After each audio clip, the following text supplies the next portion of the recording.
let's go out to Jay in Rochester Hills, in Michigan. What's up, Jay? Dr. John Delony, what's going on, man? Dude, we are rocking on to the break of dawn, my man. How are you? I am doing great, man. Thank you so much for taking the time to take my call. You got it. Yeah, man. Before we get started, I want to say that I 100% agree with you. This is the best mental health podcast on the planet. That's what I'm talking about, Jay. Thank you so much. I mean, that's like your good deed for the year. You're good, man. You can just kind of be a reckless jerk from here on out. You've done your good deed. Thank you so much, man. No problem, brother. No problem. All right. So, hey, this almost never happens. I got the entirety of your email this time. Jenna sent it to me, and I actually reached out to one of the 2 or 3 experts that I trust more than anybody in the country on this particular topic, on this particular issue, to make sure I was dialed in and I was going to be able to help you. And so, man, I can't wait to jump into this stuff.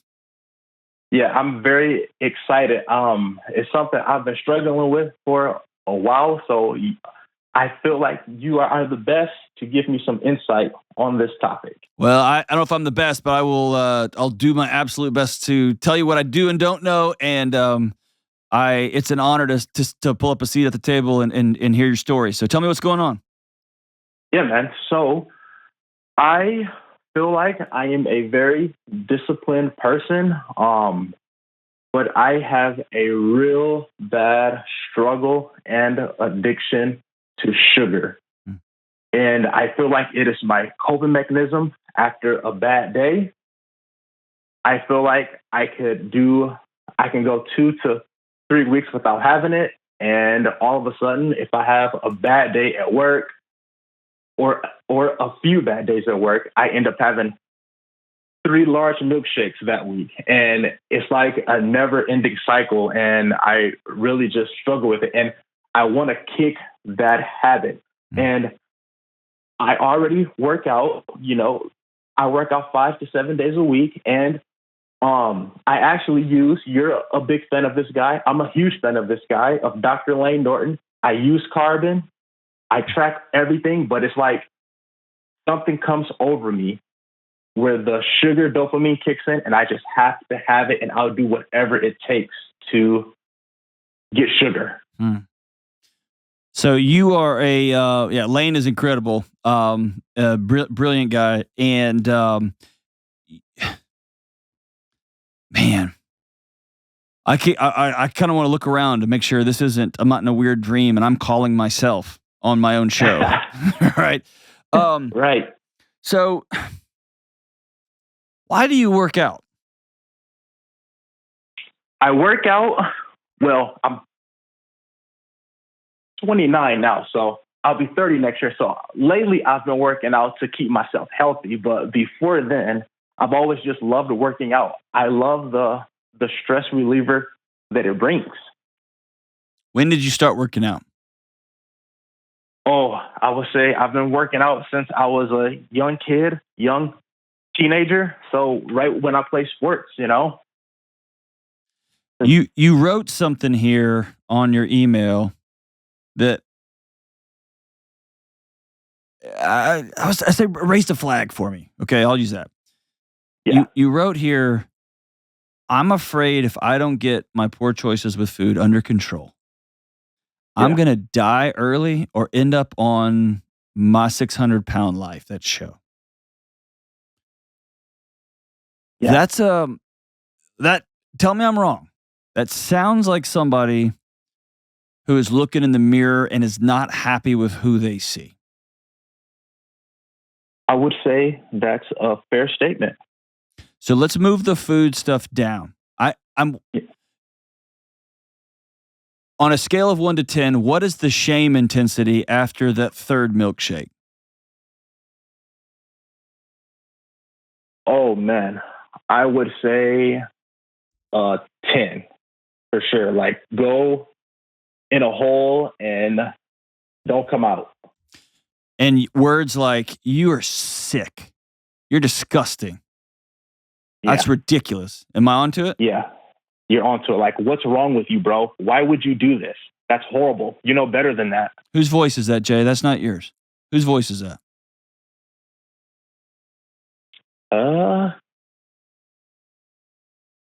The standards I put on myself, maybe? Nah, dude. Somebody told you that your value was not innate. Yeah. Who said you better dance? You better perform for me, or your value and lovability goes down? Who said that? I can honestly say that it probably was someone within my small circle of family growing up. Okay. Or maybe I dealt with a great deal of trauma being raised by a single mother. Okay. That I think and thought that I had to become a people pleaser to make everyone and everything around me happy. And so when things didn't go that way, I feel like I would put myself in a bad position and stress myself out. And if that makes sense. Well, yeah, because one person gets hurt in the presence of a rock star people pleaser. And that's the people pleaser, because you gotta sacrifice yourself to make sure everybody else is okay. And if you grew up in a house, a traumatic house, you grew up in a house that was a mess, it was chaotic, single mom, it was just tough. It's very common that people exit that situation by controlling every possible variable. I will control every perception somebody has of me, every word that comes out of my mouth, my posture, how clean my clothes are, the precision of my workouts, the amount of to the T, the calories that go in my body. Is that you? That's me. Okay. And at some point, that grip you have, your body gets exhausted because you can't hold it all. Right. And then we're off to the races, right? We're off in the drive-thrus. Exactly. Yeah, man. You're talking to me, preaching to the choir for sure. So, guys have become good buddies of mine. There's basically two people I trust when it comes to fitness and nutrition. It's Lane, Dr. Norton, and Sal and Adam and Justin with the Mind Pump guys. And so when you hear this episode entirely, what you'll hear is before this call, I was on the phone with Sal and I actually read him your email. And I said, hey, man, Sal is an expert. He's been a personal trainer for years. And then he started training trainers and he got so fed up with the nonsense in the fitness and nutrition industry. They started their own show and they're incredible. They just are doing great work. And one thing that I'll never forget, he told me in person when we were hanging out in San Jose, and that he just reiterated on the call before this one, is most people go to the gym because they hate themselves. They think they're disgusting, and they're trying to going to the gym as a punishment for being disgusting, for being lazy. And what he said was, outside of a few people on Instagram, that has a fail rate of 80 to 90% over the long haul. Same with restrictive dieting. Pick a diet. I'm going full this, full that, keto this, full protein this, whatever. Fail rate, because the root is, I hate you and you're gross. And I am going to beat you into submission. And all of us, when we're beaten long enough, we revolt. Right. Right? Or when life gets really stressful, our hitting ourselves and hating ourselves doesn't keep the stress away. And so it's not a prophylactic for stress. It's still going to show up. And so we don't have another alternative. So what do? We go grab gummy bears and more ice cream. And then that shame spiral starts, dude. And we recommit to our apps the next day and we start the whole loop over again. Yes. it's kind of like a never ending cycle, right? Yes. So I'm just meeting you. I can tell in 5 minutes talking to you, like you and I would hang out. I like you. Yeah. And you have one path forward. Where did your dad go? He wasn't there. He went to Tennessee with another woman. When did he go? I was 6.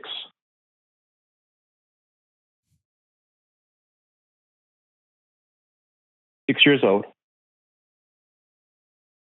I'm guessing there's a 6-year-old that sits inside your chest, wondering what the hell was so bad about Jay that dad wouldn't stick around.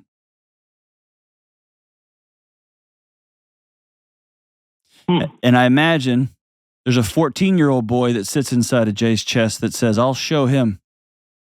I'll show you all. Right. And there's a 22 and a 25-year-old Jay who's getting really exhausted.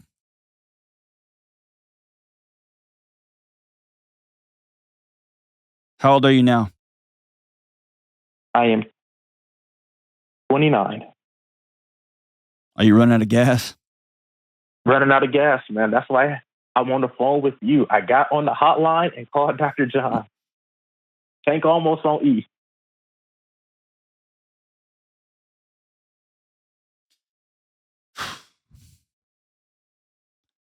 Jay's worth being loved, man. Yeah. And that jar that you've got sealed shut inside that chest, you got to open it. And if you're like me, you got to do it with a therapist, counselor. It's hard stuff there. Because it feels like if I open this thing, you don't want to know the dragons that come out. And what I'll tell you is something you already know is that the dragons are out. You think you got them under control, but you don't.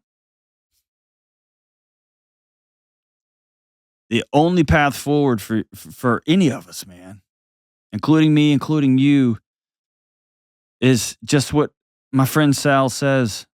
I have to go to the gym with a smile on my face because I'm choosing to care for a guy that's worth being loved. I like that. I'm going to be a guy who's a good steward of his body, and I'm not going to eat that, not because it's not freaking delicious. I'm going to do it because I love this guy enough that I want him to feel good in an hour or two when his blood sugar crashes through the floor. So I'm good, guys. Thank y'all so much. And do you see the difference between that approach, how light that is, and how, like, what a gentle touch that is moving through the world, and how different it is than, I don't eat carbs. I don't eat carbs. I don't eat carbs. And then you were just huddled under a blanket, eating a bag of chips, watching a movie on a Saturday night all by yourself. I mean, you see the difference? Yeah, absolutely. But I really do. So to piggyback off of that, can I ask you a question if you don't mind? Bring it. So I love that thought and ideology. How do I make it practical on a day-to-day basis? Three things, okay? You have to choose. Man, God, I hate this. I would do anything. I will give 2 books, signed books to any of your choice to anybody who calls in, if they will come up with a better word for what I'm about to say. The word here, Jay, is mindfulness. And I hate the word. It sounds like some dude with a beard on a cloud, like in a kind of a dressy thing. Here's what it is. When you start to reach for whatever it is you're going to reach for, being able to extend that gap between what I feel like I need to do and the thing I'm about to do. I need some gummy bears right now. I need to go get a milkshake. I am getting that pizza out. Can you pause long enough to ask yourself, what am I covering up here? What is this going to do for me? And what we're doing here, and I love it's the word I use when I'm talking to couples and to parents and to folks working on, like, working through ADHD or their OCD or whatever. And it's the same word Sal uses when he's talking to people about their eating and exercise habits. It's simply learning a new set of skills. You're not a piece of trash, Jay. You're not some kind of undisciplined loser. You showed up to a basketball game, man. You never dribbled a basketball before. These are new skills. I got to learn new skills. I have one skill for dealing with stress, and it's junk food. Cool. I'm going to learn some new skills. That means when I get stressed and I'm about to grab it, I got to catch myself and then go, what's another thing I could do that would make me feel good in this moment? And we're going to practice it. For some people, it might be doing 50 jumping jacks, sprinting down the street, grabbing a Diet Coke. It could be any number of things. It's going to be different for everybody, but we're going to practice it. It's a new set of skills. I like that. There's a Dr. Judd Brewer, I think he's at Yale, has an app that's for anxiety and for stopping smoking, and he is crushing all the traditional methods to stop smoking with an app. And all it is he just wants you to be very mindful when you're smoking. How do you feel right before you smoke and right afterwards, right? And it's disgusting. It's your hands stink, your clothes stink, right? Feels good for a second, the buzz is fine, and then and he said people just quit because they're thoughtful about it. Mm-hmm. And so it's thinking about, how am I going to feel in an hour after I just nail this mint chocolate chip ice cream? I'm going to feel ashamed. I'm going to feel gross. I'm going to feel lethargic. I'm not going to, right? All those things. I'm just going to be mindful of it. The second thing is at some point, you're going to have to get a counselor and sit down and talk about your childhood, sit down and talk about your adulthood, and make some plans for who I'm going to be in the back half of my life. All right. Have you ever done that? I have not, but I am totally open to it. My whole thing is, as long as the outcome is growth and peace, I'm all for it. You're going to have to learn what peace feels like, because right now peace feels like stress for you. Peace is a fairy tale for Jay. When you're peaceful, I'd be willing to bet money that you create chaos in your life. Yeah. Is that true? Yeah. Chaos feels normal. It feels home.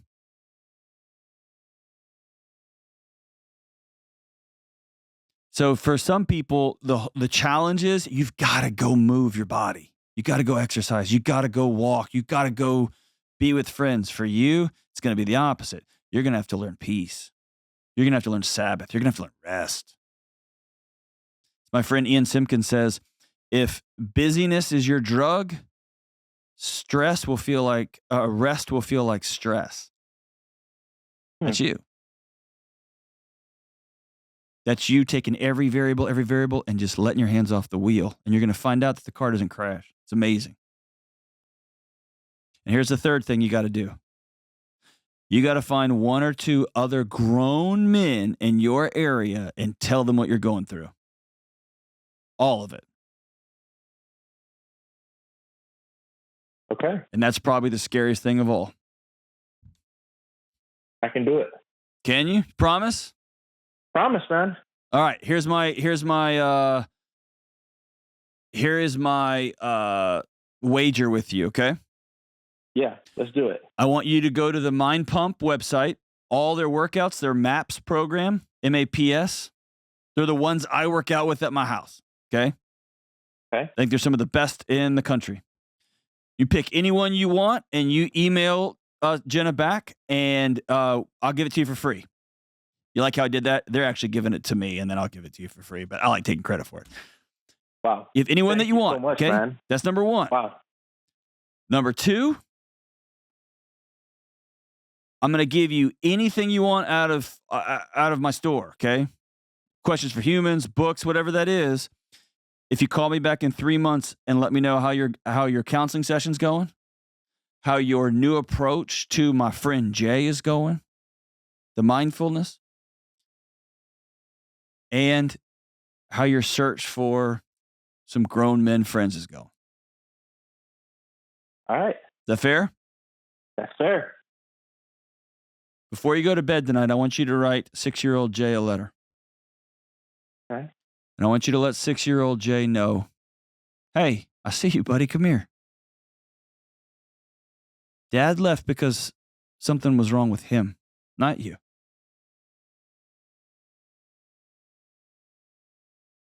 Dad missed out on the Do it. greatest gift that any man can get. And that's holding their baby and being able to walk alongside that mess of a little girl or little boy for the duration of their life. Okay. And tomorrow, I want you to write 14-year-old Jay a note. It says, Dear 14-year-old Jay, I'm 29 now. You can stop fighting. Stop running. Stop fighting. I got this, bro. You're a freshman in high school. Go play.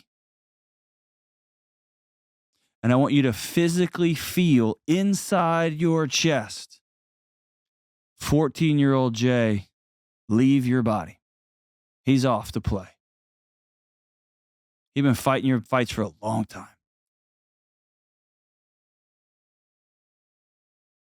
This is Jay choosing freedom. And then with your therapist, you're going to write a letter to 29-year-old Jay, the one that looks at you in the mirror every morning. You're going to let that Jay know, hey, man, you've had a rough go of it, and you're still here. You're stronger than most and braver than most and more disciplined than most. You've been through hell and back and through hell and back again, and you still stand. And now we're going to be a good steward of our body because we get to. Because we care for ourselves so much. We love ourselves so much. Not because we have to, not because we're fat, because we hate ourselves, because we get to. And now we're talking about long-term life change. Of course, we're going to use a Carbon app. Of course, we're going to use the workout programs. Of course, we're going to do those things. But we're going to do them out of care and love, not out of hate. And you're worth being loved, Jay. You're good, man. The world is better because you are in it. All this turns around when you believe that too, my brother.